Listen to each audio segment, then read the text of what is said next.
Assalamu alaikum wa rahmatullahi wa barakatuh. Hello everyone.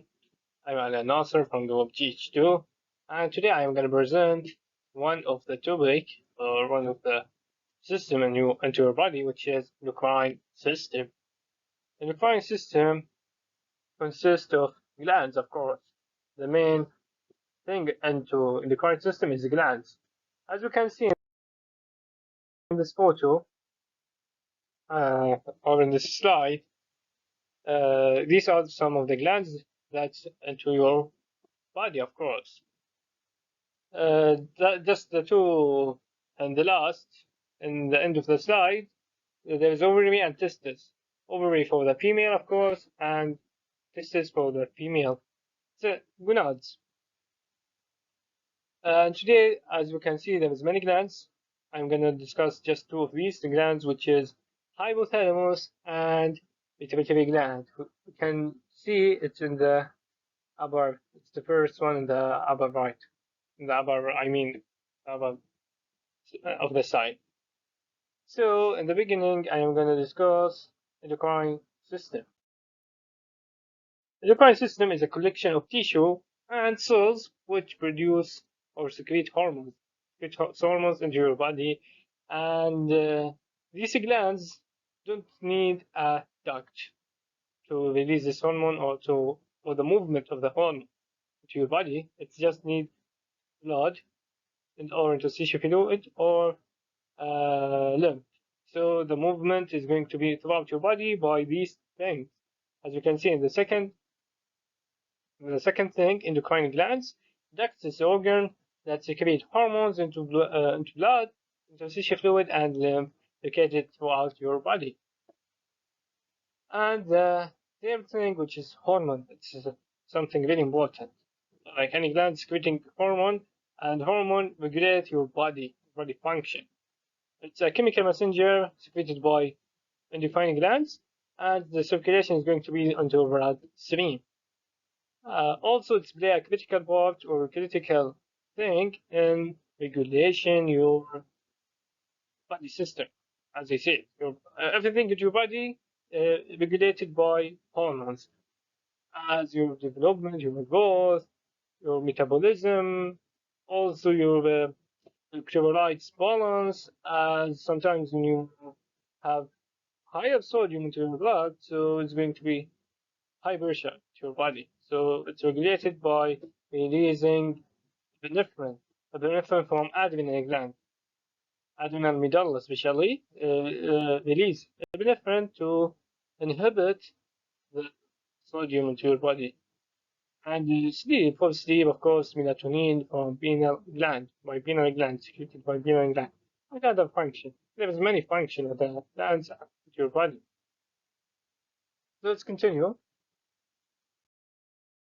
As I said, we are going to discuss these two glands, the hypothalamus and pituitary gland. In the beginning, the hypothalamus is work as commander.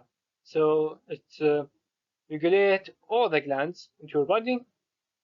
As the picture, as the first slide show, there's many glands. So the one who controls all of these things is the hypothalamus. It's control the homeostasis, so your feel of hunger and anxiety, stress, blood pressure, hemoglobin level, glucose level. All of these things controlled by hypothalamus, and it's links between endocrine system and nervous system. Also, it produces oxytocin and antidiabetic hormone. So it's these two hormones produced by hypothalamus. And it produces releasing and inhibiting hormone to regulate your body function and your excretion of the glands. As an example, you feel stress, so your blood pressure is going to be high. The hypothalamus will release releasing hormone to the adrenal medulla to release epinephrine because you feel stress. Then, when you feel calm, the hypothalamus would release an inhibiting hormone for the adrenal medulla to what? To inhibit the releasing of epinephrine. So, as I said, it's work as a commando. It's regulate all the body function by this thing, all the body glands. I mean, so the second gland thing to talk about is the pituitary gland, which is the master gland to our body. It's called the master gland since most of the glands regulated by it. It secretes hormones to regulate other glands, and it consists of two lobes, anterior lobe and posterior lobe. Yeah, as at the beginning, I'm going to discuss the posterior part, the posterior pituitary gland. It secretes two hormones, antidiuretic hormone and oxytocin. As I said before, the I, the producers or the glands that produce ADH and oxytocin is hypothalamus. However, the secretion will be where into the posterior pituitary gland. So the antidiuretic hormone is going, the target cells is going to be your kidney. The target organ is going to be your kidney, especially nephron into your kidney, and it reduces the water, the amount of water into the urine to to regulate the water into your body. And the second hormone is oxytocin. Oxytocin is special for women. This hormone for the target organs, uterus and mammary gland. Mammary gland for milk production, and uterus it makes the contraction for the female when they feel labor when they are going to have a child. And we are now we are going to discuss the anterior pituitary gland. Anterior pituitary gland is these six hormones, huge amount of hormones, of course. That's why they call it master gland.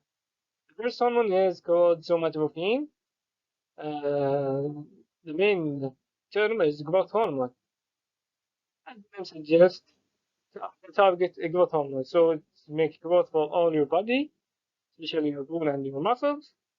When you when you are a childhood or aldosterone, change your body from like small body, small bones into your uh, adult body.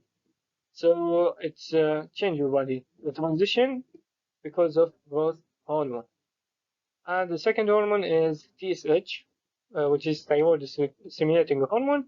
As the name suggests, also the target growth organ or the gland is going to be thyroid gland. And what this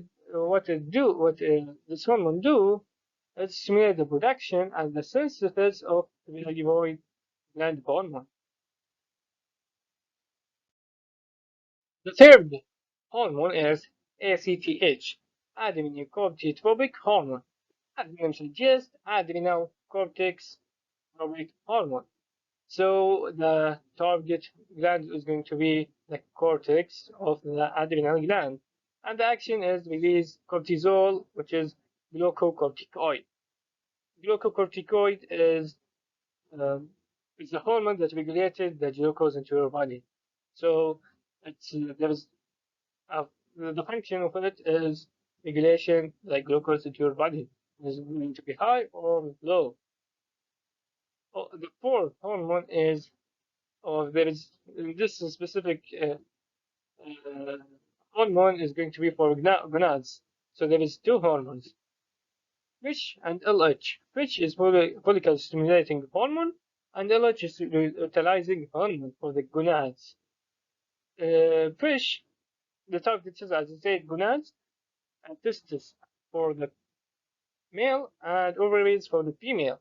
This is to stimulate the reproduction of sperm and eggs. Eggs for the female, of course, and sperm for the male. And also, it stimulates the production of estrogen from your ovary for the female. And LH, luteinizing hormone, of course, the target gland is going to be the gonads, testes and ovary, as I said, and all it triggers the ovulation which the women have monthly, and the production of estrogen, progesterone hormone for the female, and production of testosterone for the male. And the last hormone is prolactin. Prolactin is work similar to oxytocin, which I told you about from the anterior part. Prolactin, the target organ of the gland, is mammary gland, and it stimulates the production of milk from the female, of course.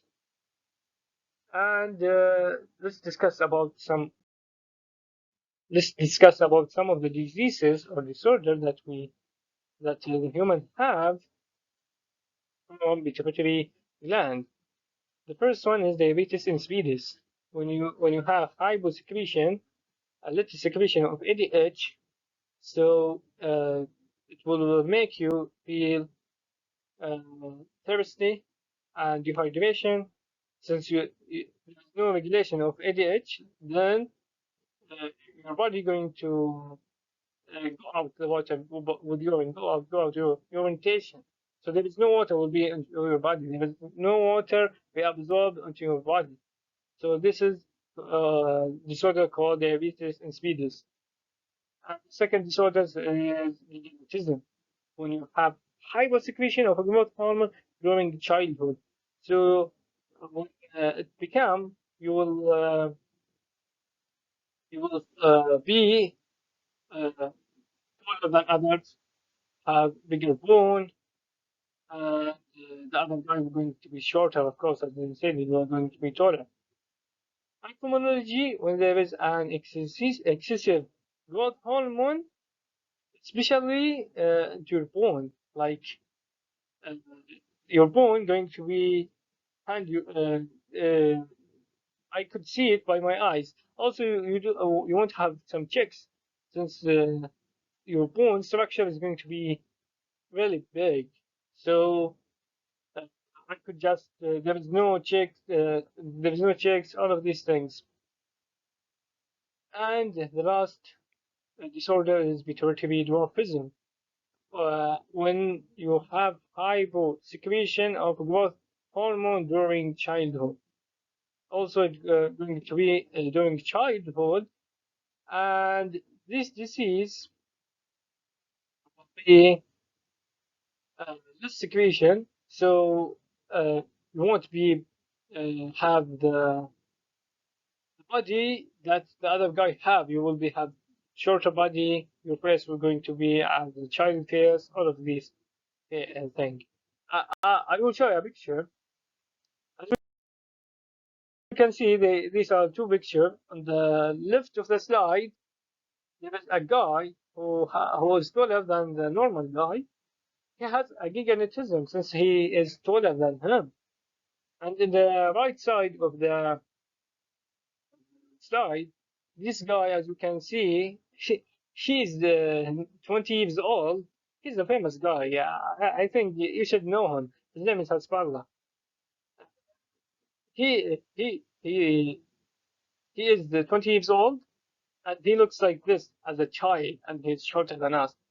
He has vitivertive dwarfism disorder, and as I said, the left one on the side has rheumatism.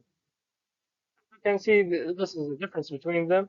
The rheumatism when you have hypersecretion of growth hormone, and when you have hyposecretion, is going to be vitivertive dwarfism. Of course, both of them is going to be during childhood. That's it. Thank you all for your listening, of course. Thank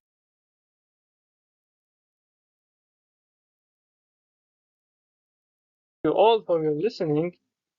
I hope you enjoy our topic today. I hope you enjoyed this topic. I know it's very big and difficult to memorize, but it's really easy when you uh, teach it to other guys. So try to teach it to other guys. And thank you all for your listening. I hope to all of you have a nice day. Thank you. Thank you, Doctor.